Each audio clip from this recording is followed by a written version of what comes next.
Welcome back to the channel. This is Trendy Storm, and you are watching fifth part of What If Naruko Hide Her True Self. If you enjoy this video, please like, share, and subscribe to the channel. Now, wasting no more time, let's start the story. I could recall everything. I wasn't a witch, despite what everyone says. I was from the Uzumaki clan, which I heard got along well with the Senju clan and wanted to live with people from other villages. A family group that puts family first. It's gross, what a joke. During my time, my clan was like all the others. The Uzumaki and everyone else were just thugs who hid behind banners and used their strength to explain why they did what they did. It was all about staying alive and getting more power. You had to kill and get stronger to get that. If you stayed behind, your own clan would leave you to die. All that mattered was proving who was the strongest, but even when you got a good name, there was still jealousy and anger in your own family. So a lot of members who are full of themselves would do anything to get that power for themselves. During this time, it was hard to tell if the Uchiha were jealous thieves or your next door neighbor. As for me, I grew up all by myself. My parents were good farmers, and I was a smart girl who did her homework. But one of the many clans of shinobi attacked them because they knew it was easy to attack civilians. Even more so if they had easy access to food that they could use to hurt the clan and feed their own people. My clan didn't care much about me. They made fun of me because I had rare red hair and couldn't fight for myself. They said my parents were weak-hearted, and then they left me to bury them and grieve on my own. Being alone can teach you a lot because you have to teach yourself. After a few years, I left the clan without anyone noticing. Who would want a wimp? Was what they would ask if they ever started to worry that they were losing some of their own. I found a new power source that wasn't like chakra. The idea and properties were the same, but the way the power ran through my vines felt horrible and painful. It was like taking a deep breath of fresh air.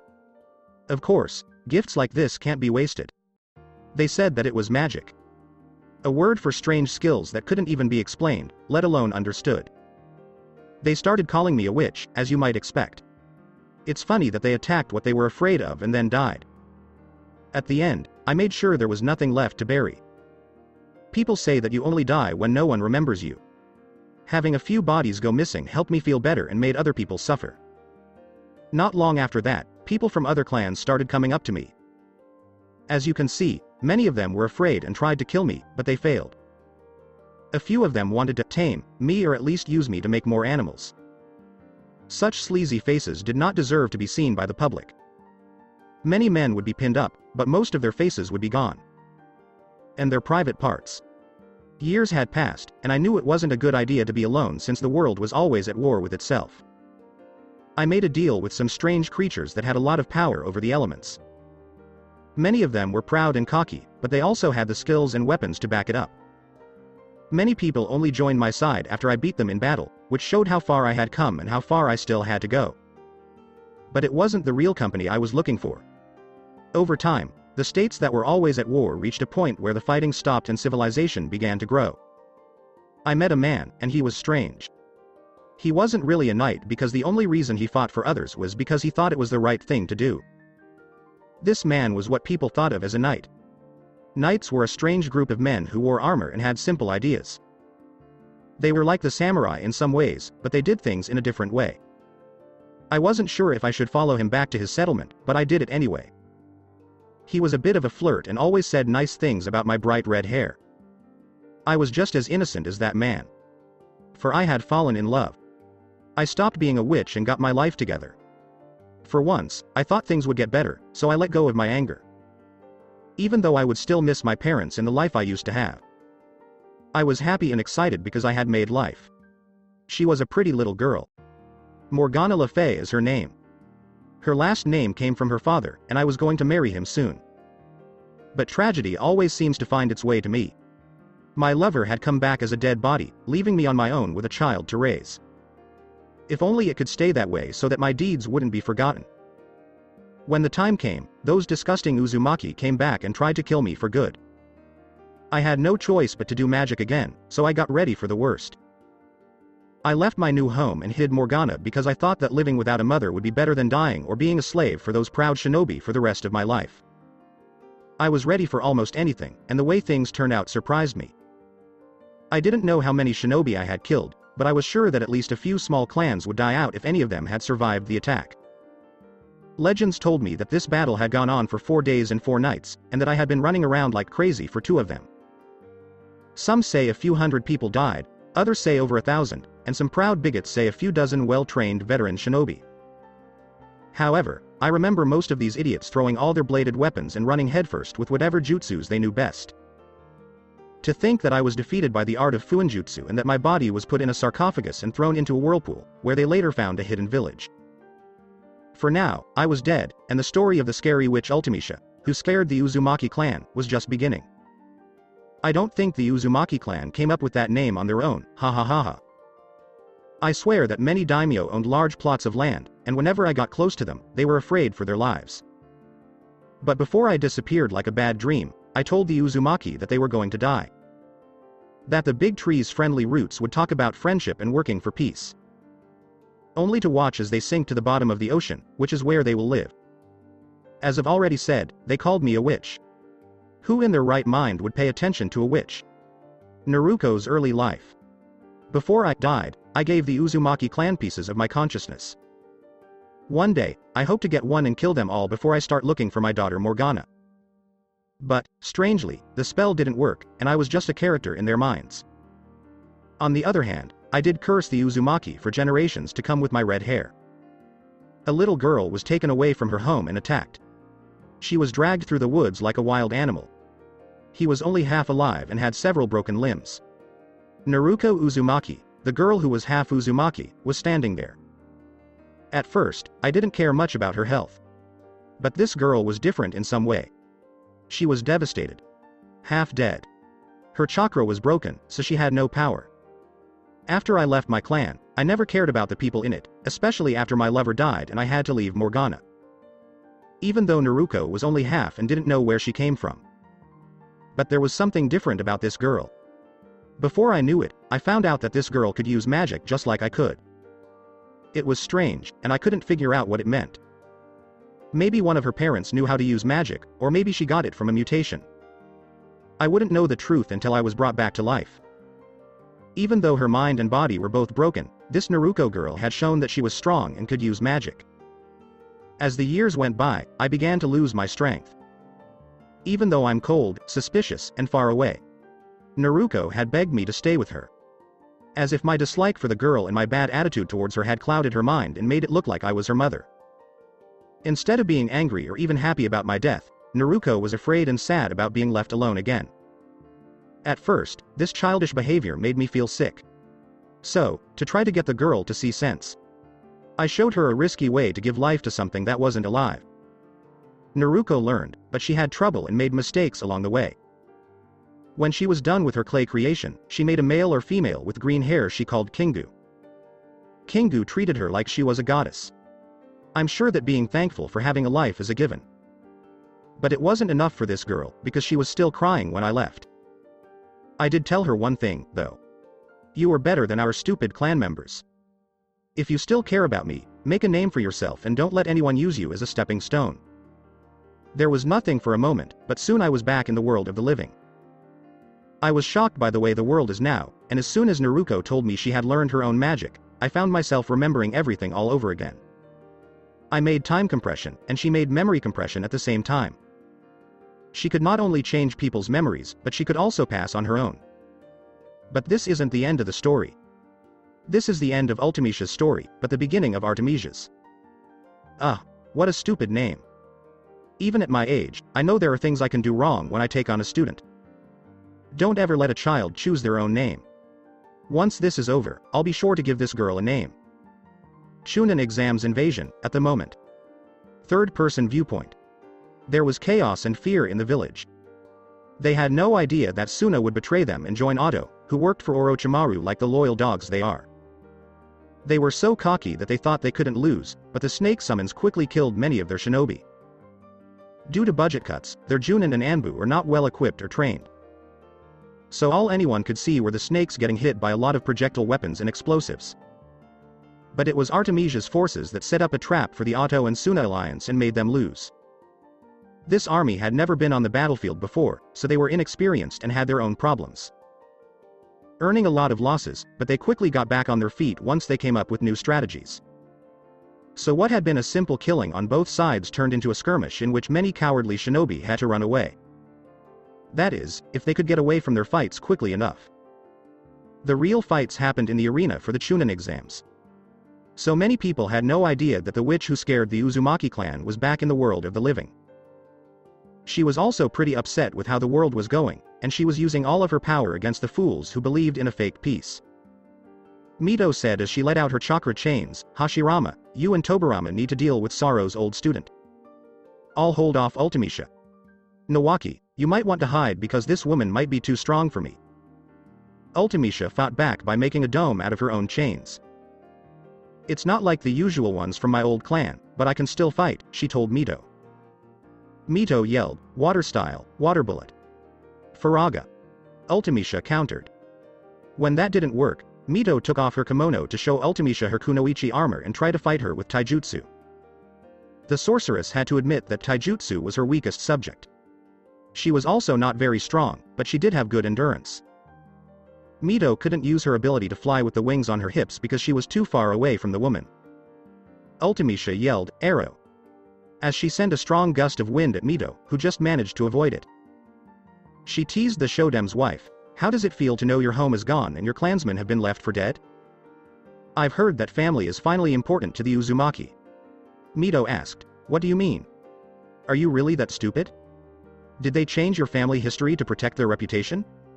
"That's so selfish," Ultimecia said as she kept talking to Mito. Mito said as she kept throwing more water techniques at Ultimecia, "We are a clan of family and trust among friends." The sorceress, on the other hand, didn't seem surprised and rolled her eyes. "So naive, such ideals are for people who like to fail and lie. Do you know why you have red hair?" "It's mine," she said, catching Mito by surprise. "I was unique, but the fools made fun of me for being different. The Uzumaki, Senju, Uchiha, all clans, and even the cages are all thugs hiding behind status in the false flag of righteousness," she said. Mito yells, "Water style, drizzle." And the air around them changes into watery projectiles that fly towards Mito. Ultimecia fought back with blizzard. She called up a huge ice crystal to block the attack, then shot at Mito, hitting her in the chest. "This weird technique doesn't hurt either of us or drain our energy," she says as she moves to hold Mito down. Battle with Sound 4 was also released. When the timer on the Doom spell reached 0, Sakin and Yukon fell quickly. After Anna broke Tayuya's flute and made her look into her eyes, Tayuya didn't last long. Anna turned into stone and broke her. The girl with the pink hair spoke badly anyway, which hurt Anna's ears. Kimimaro found that Kitamaru was pretty flexible, but his strategies weren't enough because the ranger's arrows were hitting him from far away. There were also a lot of spells on them, which made the spider-like man feel sick before he was stabbed by the many bones that came out of Kimimaro's back. Last but not least, there was Jirobo, who had already used his curse mark. He was a lot of trouble, but Jugo was able to control his change because he had nature chakra. So the two berserkers had to fight until one of them fell. It was hard to decide who won until the truth became clear. Hirobo's curse mark was too hard on his body, but Jugo didn't have to worry about losing control because he was in complete control of his mind. Though he hated seeing and hearing about bloodshed. Even if Jirobo died mostly because his body couldn't handle the curse mark form in the end. Orochimaru and the Suna ninja, who were still fighting, were the only ones left. When it comes to the Uzumakis, Artemisia tried to hide how happy she was to see Jiraiya being held back. She was surprised to hear about the Uzumaki faith from her mother, who had died, and to see her former father fighting against the teacher who had turned him into a devoted follower of Konoha's beliefs. Then there was that toad, which Bahamut was using to chew on.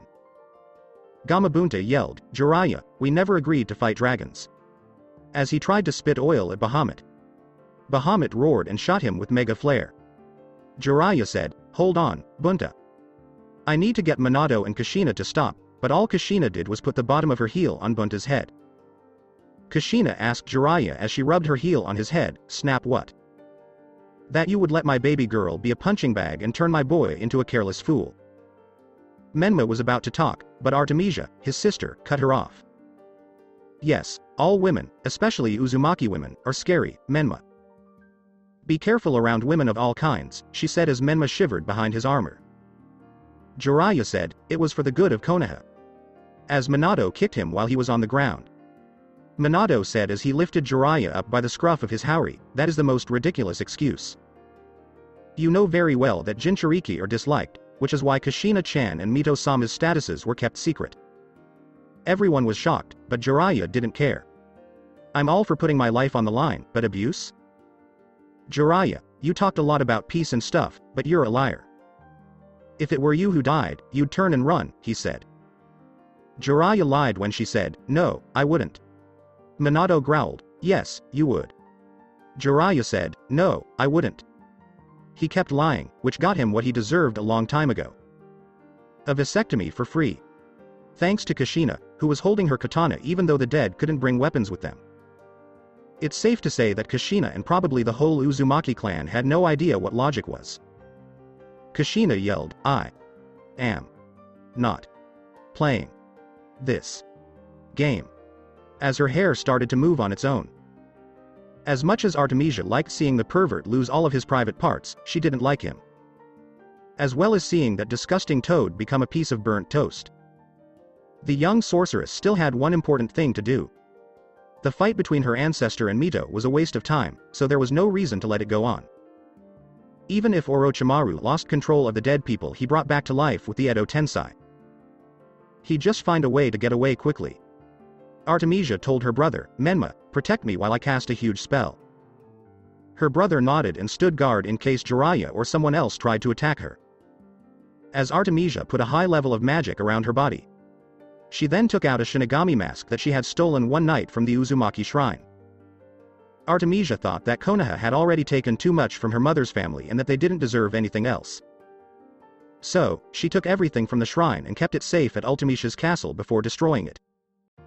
Now, she would use a technique that would be a good trade-off for the god of death to make a deal with the Shinigami. Artemisia chanted, in which all life begins, all life ends. Come forth, Reaper of Souls, as the death god began to slowly appear and draw everyone's attention. Menma tried to say, what the? The Shinigami said in a chilling voice, say what you want, mortal, but be ready to pay the price for it. Artemisia was busy before anyone could ask her what she was doing. The young witch told the god what she wanted and how she would pay for it. Artemisia said, I want the lives of the dead who were wrongly brought back to life to be returned. I want you to pay for it with the lives of everyone in this village that you think is evil and can't be saved. She then tapped her staff on the ground to start a big magic circle that surrounded the village. Soon, a powerful, bright light that could be seen all the way to the border of Fire Country if it was late at night soon covered everyone.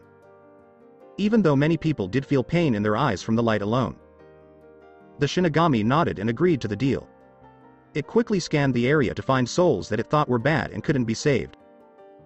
The Shinigami said, your wish will come true, but more than one soul will be asked for because many of the people are worth more than one life. Artemisia just smiled and asked, did I not give you free rein? Many people were shocked at how bold Artemisia was. As it flew higher into the sky, the Shinigami raised its brow and said, of course, that tone could only come from her. You really are the woman's granddaughter.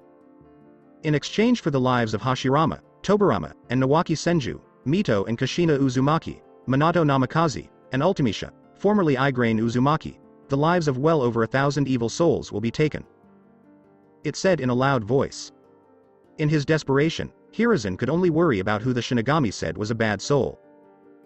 He tried to call out to the god, but it didn't hear him because it never broke deals and always came back when someone broke a deal with it in an unfair way.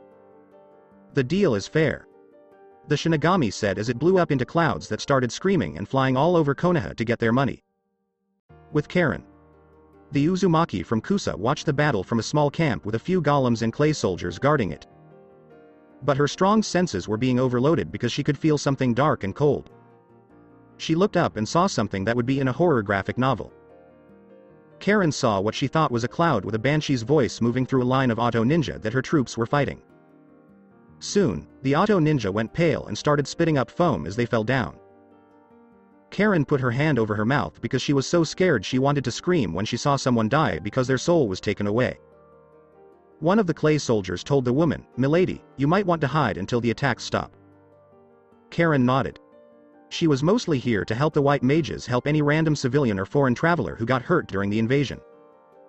But from what I saw, it probably wasn't the best idea, since a lot of Konoha shinobi thought they were the enemy. Karen didn't feel any better when she saw a cloud coming towards her. One of the clay soldiers yelled, "Take it out!" as a group of rangers fired at the cloud. The golems then formed a defensive line and punched the ground to make a wall of spikes appear where the cloud was. All of the attacks failed because the black mages also used elemental attacks in a last-ditch effort to win.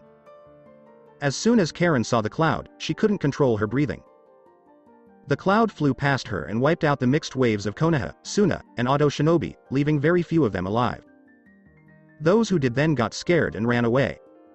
Karen could only gasp as she tried to get her breath back because she thought her death had come.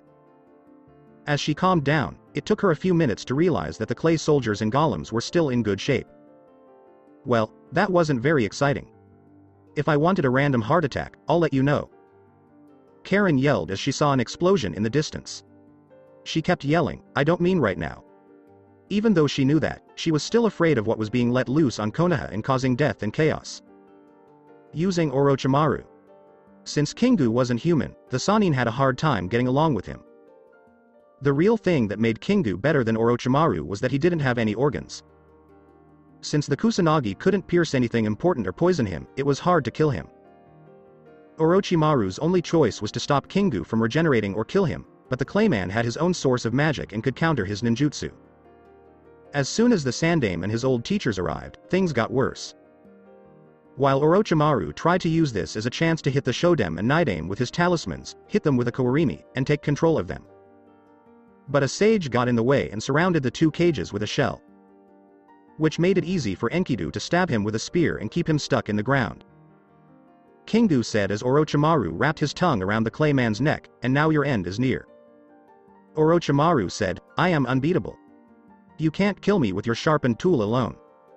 But Kingu squished Orochimaru's tongue. "Nothing is unbeatable, and everything ends," Kingu said. Orochimaru said with a snarl, like that little girl who plays a savior. She doesn't know what the world is really like, but she talks about good and evil. He said this to provoke him. Instead, Kingu smiled with his eyes closed and said, "I'll admit that Artemisia-sama will die at some point in the far future, but not today. As for you, Orochimaru, your goal is impossible, so don't act like you know everything about this world." He said this as he raised his free arm to block the Sandaime's attack with his adamantine staff. "Saru, what are you doing?" Tobirama asked.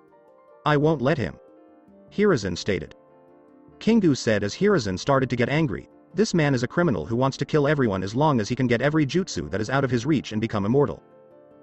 Yet you defend him as if he were a martyr." He asked Hashirama, who was holding Hiruzen back, "What are your priorities, you old fool? Little girls being tortured like animals are meant to be tamed, but men who think they are gods can walk free from all their crimes." Hiruzen tried to argue with him, but Hashirama said, "Saru, I think the smoking has finally hurt your brain cells. Mito and Bawako have always told you to stop that bad habit." Only for Kingu and Orochimaru to lose their voices as the Shinigami's death cloud or whatever you want to call it passed through them.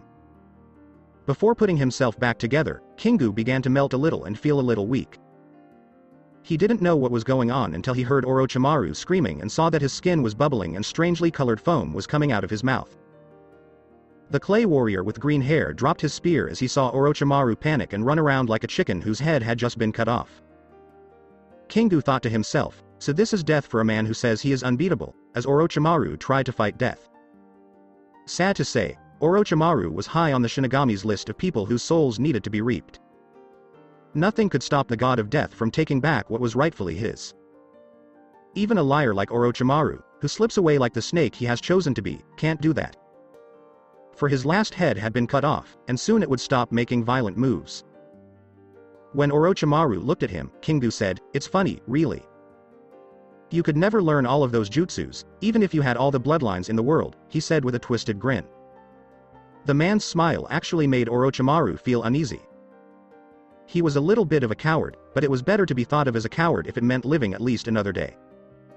So there was really nothing wrong with being a little scared in this world. Every once in a while, someone comes up with a new jutsu. There are too many ways to describe a jutsu: a powerful, weak, elemental, not elemental, supplementary, defensive, offensive, or a combination of the C. Yet there are so many limits, like how much chakra you can use or how many animals you can call. Kingu began to explain before he threw his lance into the air. So in reality, there is no way to reach your goal. No magic eyes or special chakra can help you. You're just a parasite with too much pride who needs to be killed, he whispered as the lance turned into a spear and pierced Orochimaru again, and then branches of sharp objects grew all over his body. Orochimaru let out one more painful scream before his life ended and his body fell apart. Orochimaru's body just turned into dust, so Kingu would say that the death he had just seen was like reality crumbling away. Orochimaru had a technique that was similar to Ultimecia, but he didn't know it. Pieces of his soul were put into all of the curse marks he put on his victims, even though he didn't know it. Most people who had curse marks were taken away by the Shinigami because they were thought to be evil souls. Hiruzen grabbed Kingu and asked, "How could you do that?" "Take the life of a criminal or your student," Kingu asked as Hiruzen growled. "What did you think would happen? That he would be locked up? That his ways would change?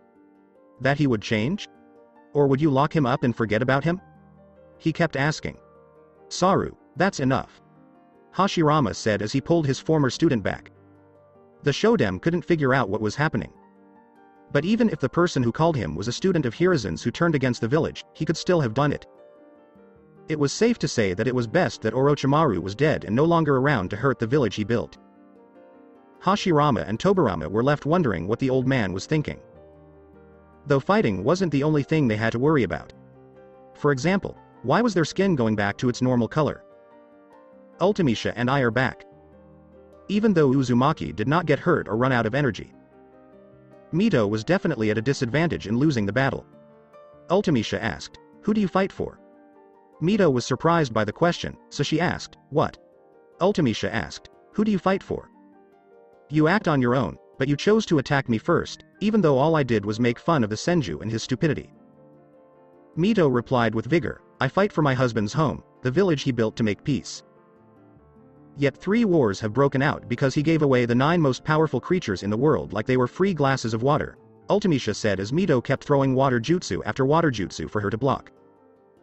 "Your home is gone, your village is run by old people whose wisdom is weaker than their bones, and it's clear that the student didn't learn much from the master. I don't think I need to say more," she said as her skin started to go back to normal and her eyes turned white. Mito started to notice that her body was back to normal, too. She felt like she was learning how to breathe for the first time. Ultimecia quickly figured out what was going on and smiled. "Life is growing again inside me, so I guess it's time to take off the kid gloves, right?" Ultimecia asked Mito as she got ready. But she was interested in something. Ultimecia was no longer interested in fighting Mito in this silly battle. So slowly turned towards where her descendant was fighting. Mito's technique was interrupted when Ultimecia put a chain around her neck and tossed her aside, saying, "Uzumaki art." "Arg." Ultimecia said, "I don't have to finish this," as she moved towards what had caught her attention. Back with the Uzumaki, Namikaze family. Jiraiya got some space and a short break after being hit and kicked over and over again. But in reality, the angry parents were just making a big deal out of nothing, since the Shinigami had brought them back to life by gathering up all the souls it thought were bad. It was hard to tell who the Shinigami thought was truly evil, how many souls he needed, or how much one soul was worth in order to break Minato's contract to seal the Kyuubi away in Menma. That, and how many souls for someone so strong and dangerous that the Uzumaki clan was afraid of them. So much pain, Jiraiya muttered as he tried to stand up, only to fall again as Gamabunta was thrown around. Gamabunta yelled in anger, "Forget you. You're the one who got us into this mess. Besides, you're not the one fighting an adult gecko with wings." Bahamut picked him up and threw him around.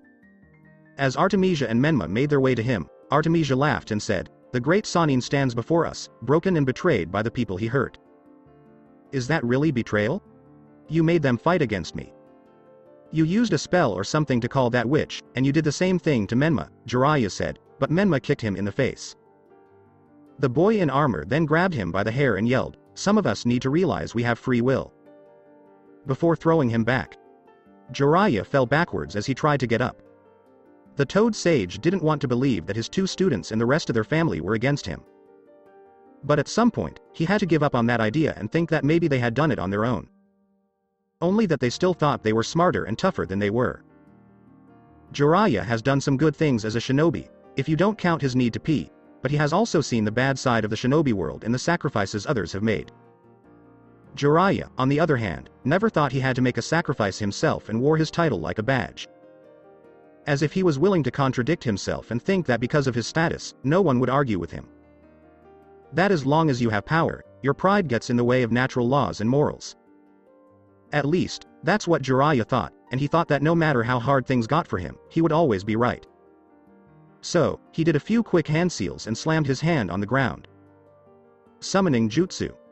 He shouted, and two tiny toads in cloaks came out of the ground. The green toad asked Jiraiya-chan, "What's going on?" as they both hopped onto his shoulders. Jiraiya said, "Pa, right now Minato and Kushina have been brought back to life, and Naruko has been working with the witch the whole time," and both toads looked shocked. When Pa saw the angry Yondaime, he asked, "Minato-chan, why are you so angry?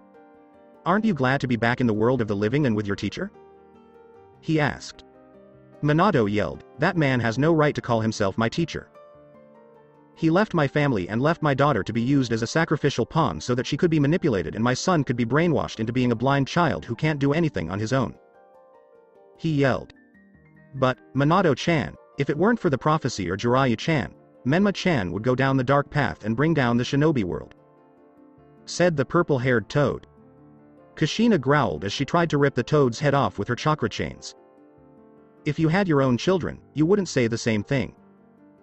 That monster almost killed my baby," she yelled as the toad elders looked scared of the angry Uzumaki. As Ultimisha's aura got stronger, they became even more afraid. "What is this I hear about a prophecy?" everyone asked the sorceress, who strutted all the way from where they stood. She asked as Jiraiya glared at the old Uzumaki, "Is someone so arrogant to think they can change the laws of nature to help them?" Jiraiya exclaimed, "And what would you know? You're obviously an Uzumaki version of Madara who should have stayed buried." Ultimisha shot him a look and said, "I don't know who this Madara is, but I do know that I'm standing in front of a shameless fool who thinks that these decrepit creatures will help him." Jiraiya snarled. Jiraiya said, Pa, I need your help to stop her and the kids." Both elder toads nodded and helped him gather nature chakra. Ultimisha felt disgusted because Jiraiya had changed into a slimy amphibian. "How disgusting. You turned into one of those slimy amphibians," she said as Jiraiya's body looked more like a toad. Jiraiya said as he kept charging up nature chakra, "Try not to act too smart. I know you're kind, and you shouldn't underestimate how strong the toads are." Minato and Kushina were about to confront Jiraiya when they ran into something that looked like glass and stopped them. Ultimisha said, "No, you two were to blame for leaving the children to fend for themselves. As their ancestor, it's my duty to help them put this false prophet to rest for all time." Artemisia and Menma stood hesitantly by her side. "You bitch. I'll lock you up when I beat you and show those ungrateful brats what happens when they betray their village." Jiraiya let out a roar and got down on all fours. He yelled, "Sage Art, Hair Needle Senbon. Wall." Artemisia yelled as a big wall that looked like glass came up and blocked out most of the Senbon. Eventually, the wall cracked and broke into pieces. "Child, you still have a lot to learn." Ultimisha said this to Naruko before she saved her when she saw Menma slam his hands down on the ground. "Earth style. The earth wall." Menma called out as he blocked the rest of the Senbon, even though they were hitting him hard. Artemisia nodded and said, "I won't let you down again." She yelled, "Blizzaga," as she shot a large amount of ice at Jiraiya. "Fire style. Fire dragon missile." Jiraiya shouted when his attack broke the ice. "Earth style. Swamp of the underworld." He shouted as he slammed his hands on the ground and slowly made a large brown pit. Ultimisha and Artemisia could both fly, so Menma had to jump high into the air. The pit was much bigger than he thought, so he slowly fell down into it. But his sister saved him from being trapped. Float. As Menma, Artemisia could move just above the swamp. Menma thanked him and kept attacking. Wind style. Cross slash. He yelled as he swung his sword in the air and let out a sharp gust of wind that Jiraiya blocked with his arm guards, only to be cut up by 3 more that appeared. "Jiraiya-chan, we can't fool around or go all out as long as the tadpoles are here," Fukasaku warned. "You should also say sorry for calling them brats," Shima warned. "Okay, we can at least try to keep them apart. Sage Art. Gomon." Jiraiya yelled as he and the Toad Elders fired a mixture of fire, oil, and water at the same time. This made a huge wave of heat that burned the skin. Smart and yet very risky. You must be very desperate. Ultimisha told the sage as she drew the kids close to her and made a dome around herself with the chakra chains of her clan. The wave was pretty big, and everyone had to take cover, including Artemisia's subordinates. Even though it did kill a few of the clay warriors who were fighting against the invaders. The civilians and nobles got out of the stadium just in time to avoid being attacked. As soon as the wave stopped, the three people watched as Jiraiya ran up to the dome. Odama Rasengan. Jiraiya yelled as he slammed the huge Rasengan into the dome without doing any damage. Ultimisha broke free of her chains and attacked Jiraiya with a wave of ethereal blades. Sage avoided the weapons when he saw the toad and built a wall out of dirt to protect himself. Then, Ultimisha got ready to cast her next spells. She cast Protect on Menma to lessen physical damage. She cast Shell to keep Artemisia safe from ninjutsu. Triple. Menma, you can use 3 jutsus quickly and don't need to use hand seals very often. Artemisia said this, and Menma nodded and ran to his old teacher. Jiraiya didn't have much time to get ready before Menma ran right at him, so he quickly lowered his wall. Water style. Water bullet. Menma put out a call. Wind style. Wind bullet. Jiraiya fought back, but he didn't expect a fire jutsu to come after the water jutsu. Fire style. Phoenix fire jutsu. Menma yelled as his fire flew through the air, but water came out of Ma's mouth and stopped it. I'm done playing games, Menma. Rasengan. Jiraiya yelled out. Wind style. Rasengan. Menma fought back as the 2 jutsus hit each other. While Jiraiya was sure that he could make Menma fly away with his superior experience and mastery of the technique. He didn't bother to notice how much the boy grew in a month.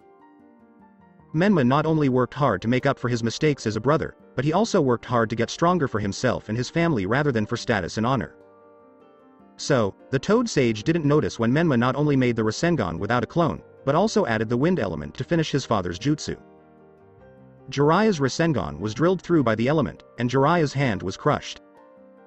Jiraiya yelled out in pain as he rolled across the ground holding his hurt arm. The only reason it wasn't completely broken and covered in blood was because the Toad Elders gave him more strength when he was in Sage mode.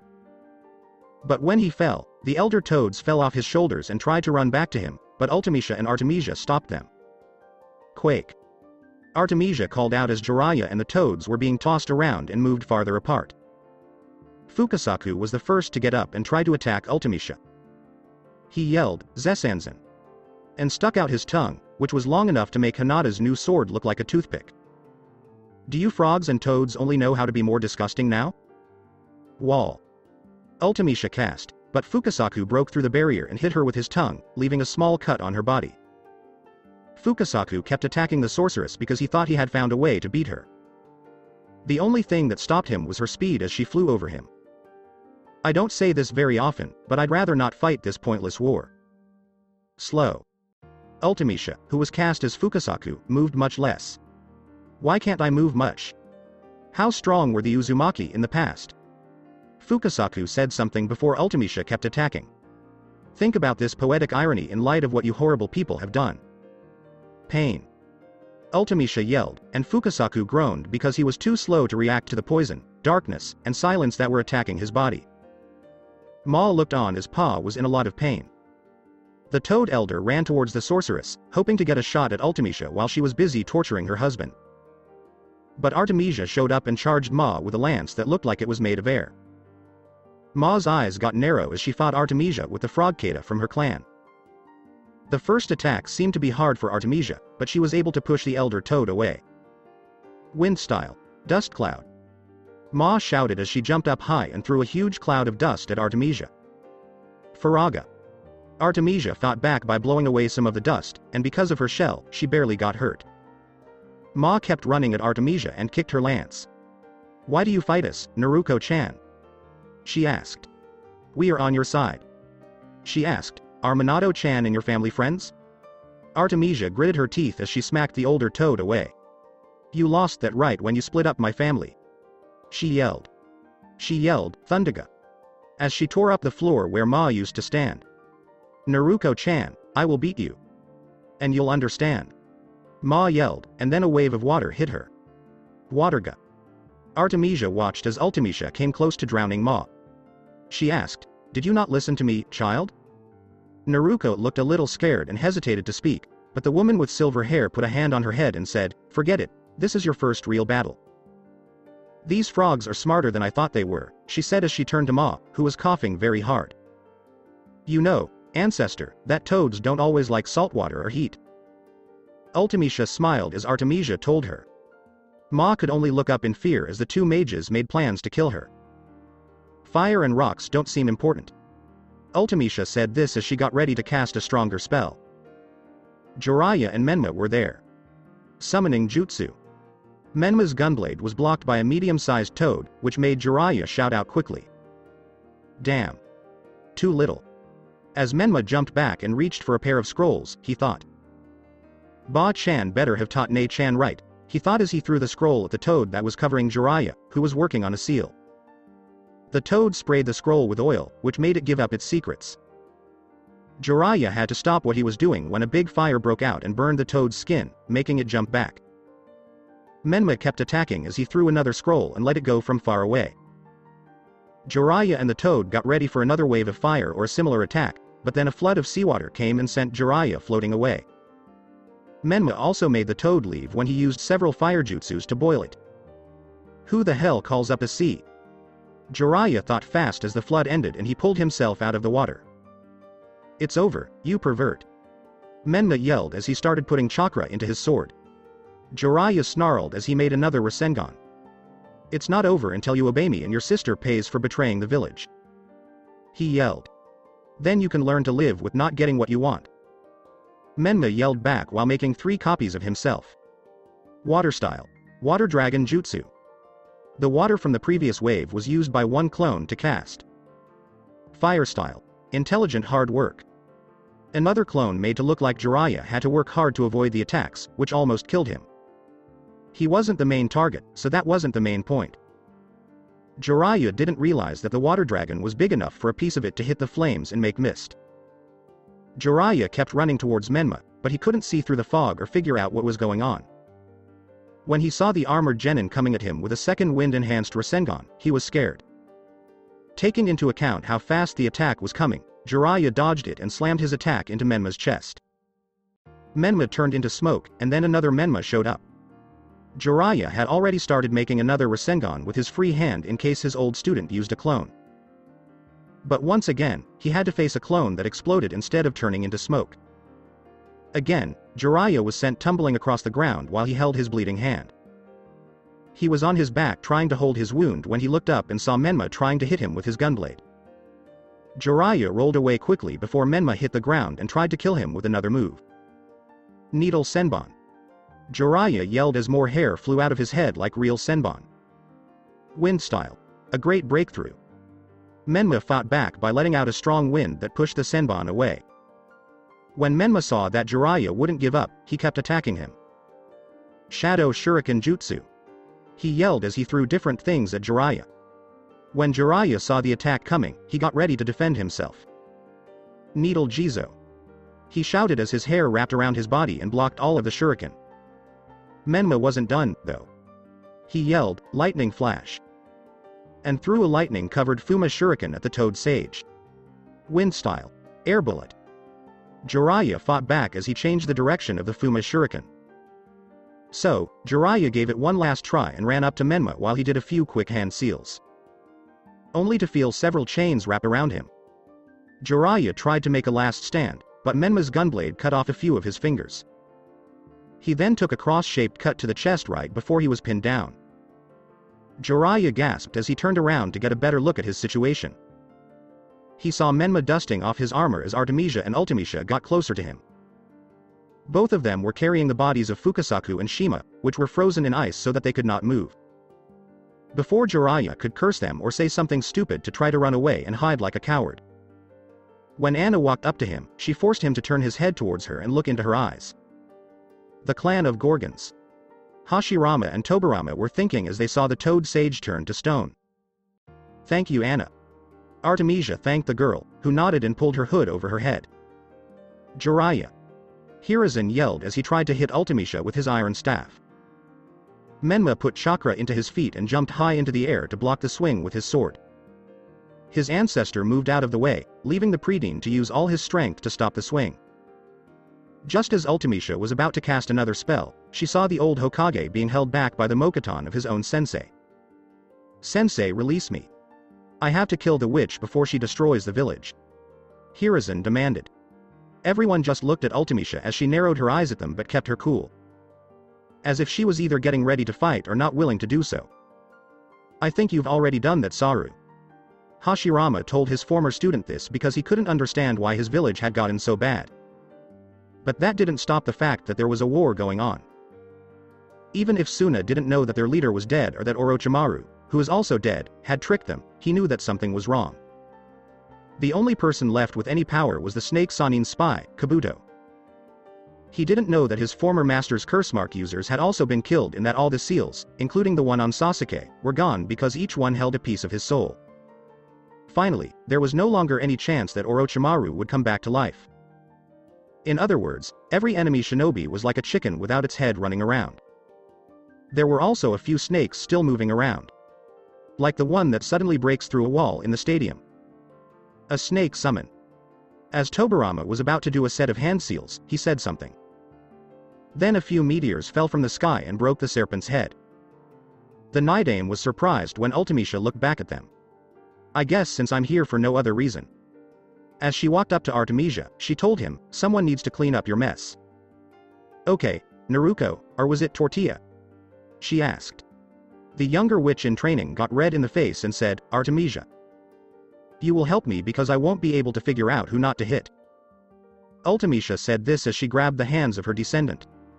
She told the younger girl, "Hold on tight, this will be hard on you since you don't have much experience."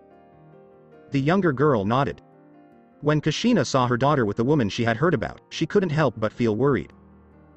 The only thing her parents said about the woman was that she was like something out of a nightmare. A bedtime story meant to scare kids into following clan rules and teach them that leaving family can make you crazy. What she and Mito would soon find out was the dark truth about their family's past. Artemisia, meanwhile, began to take deep breaths as she felt a lot of magic flowing through her body. Ultimisha kept her eyes closed and kept her mind on the task. "Naruko, pay close attention. Because this is a spell I haven't mastered yet, and it takes a lot of mana to use." Ultimisha said this as the magic started to get stronger.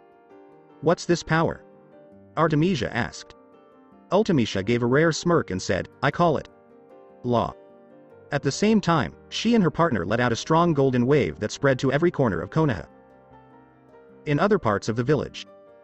Once again, Karen found herself getting ready for something scary. She asked, "Why do I always end up alone in a war zone?" As the golden wave moved past her. Only to see that she didn't have anything on her.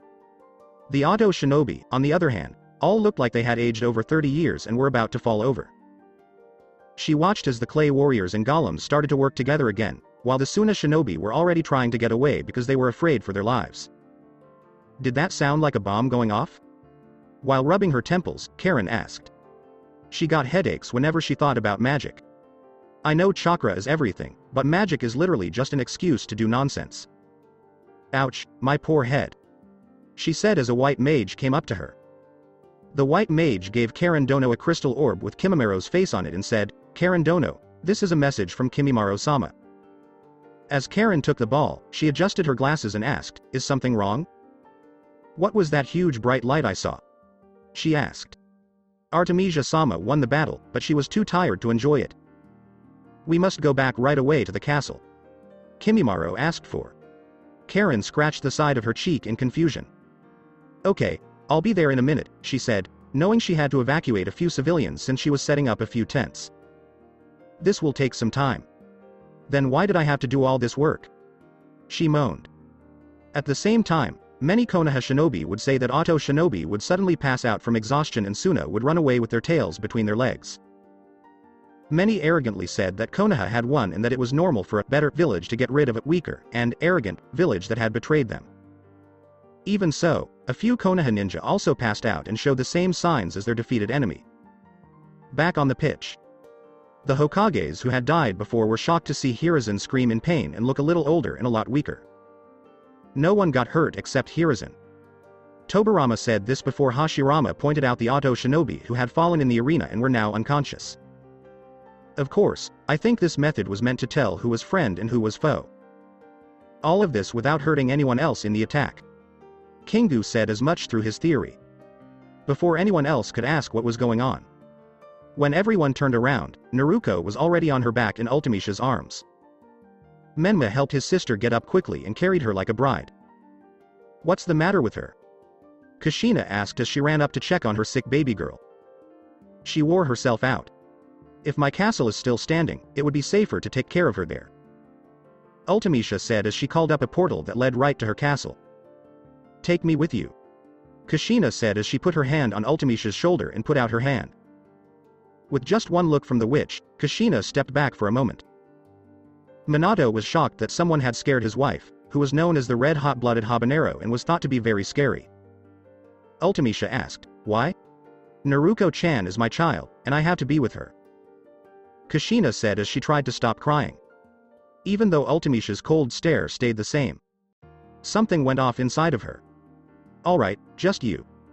I don't understand and trust anyone else here. Ultimisha said this as Kushina nodded at Minato. Minato knew what was going on and thought he could make up with his angry daughter at a later time. As Minato's family left, he was left to wonder how Konoha could get out of this mess. While the enemy is dead or trying to get away. The real threat was the way Konoha was and was going to be in the future. At least the village now had 3 skilled Hokages who could try to put out the metaphorical fires that Sarutobi had started. None of it was part of the will that was given to him. It wasn't a will of fire, but a fire of destruction. So that's it for today. I hope you guys enjoyed it. Don't forget to like, share and subscribe to the channel for more awesome stories like this. Thank you. See you all in my next video.